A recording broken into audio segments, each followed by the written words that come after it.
Hi friends, கதை கேட்க நீங்கள் வந்துட்டிங்களா? கதை சொல்ல நானும் வந்துட்டேன். வாங்க கதைக்குள்ளே போகலாம். இன்று நீ பிறருக்கு செய்வதை நாளை பிறர் உனக்கு செய்வர். ஒரு ஊரில் ஒரு குழவன் அவன் தாய், மனைவி மற்றும் மகனுடன் வாழ்ந்து வந்தான். குழவனின் மனைவிக்கு அவளது மாமியாரை பிடிக்கவில்லை. அவரை வீட்டை விட்டு வெளியே அனுப்ப துணிந்தாள். குழவனை தினமும் நச்சரித்தாள். அவனது அம்மாவை பக்கத்தில் ஒரு வீட்டில் குடியமர்த்தும்படி சொன்னாள். வெகு நாட்கள் குழவன் அவள் சொன்னதை காதிலே போட்டுக்கொள்ளாமல் இருந்தான். மனைவி விடாமல் நச்சரித்தாள். அவனது அம்மாவிற்கு தனியாக இருந்தால் ஒரு குறையும் வராது என்றும் அவரது சாப்பாட்டு தேவையை தான் கவனித்து கொள்வதாகவும் சொன்னாள். ஒரு நாள் குழவனுக்கு நச்சரிப்பு தாங்க முடியவில்லை. அம்மாவை 20 அடி தள்ளி இருந்த ஒரு வீட்டில் குடியமர்த்தினான். மாமியாருக்கு இது அவமானமாக தோன்றினாலும் தன் மகனுக்காக வாயை திறக்காமல் மருமகள் சொன்ன வழியில் வாழ்ந்து வந்தாள். பேரனுக்கு பாட்டி வீட்டை விட்டு போனது அறவே பிடிக்கவில்லை.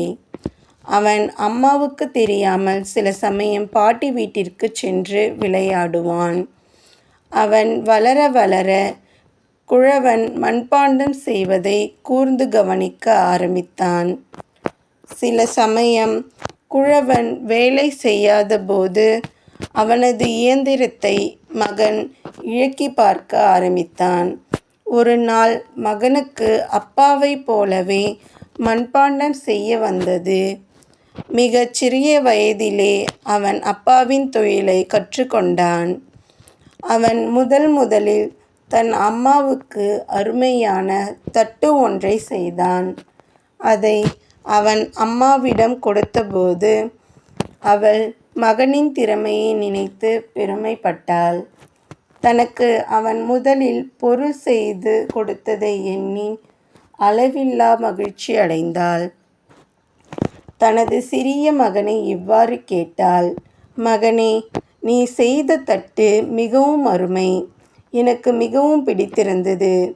எத்தனையோ பாண்டங்கள் இருக்கும்போது ஏன் எனக்கு ஒரு தட்டை செய்து தர வேண்டும் என்று உனக்கு தோன்றியது? மகன் குழந்தைத்தனமாக சொன்னான்.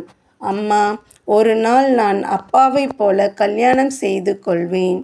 அப்போது நீ பாட்டியைப் போல பக்கத்து வீட்டுக்கு போய் விடுவாய் அல்லவா? அப்போது உனக்கு என் மனைவி தினமும் சாப்பாடு கொடுக்க ஒரு தட்டு வேண்டுமல்லவா? அதைத்தான் உனக்கு நான் இப்போதே செய்து கொடுத்தேன். வாழ்க்கை ஒரு வட்டம். இன்று நீ பிறருக்கு செய்வதை நாளை பிறர் உனக்கு செய்வர். ஓகே ஃப்ரெண்ட்ஸ், கதை பிடிச்சிருந்தா லைக் பண்ணுங்கள், ஷேர் பண்ணுங்கள், சப்ஸ்கிரைப் பண்ணுங்கள். Bye friends.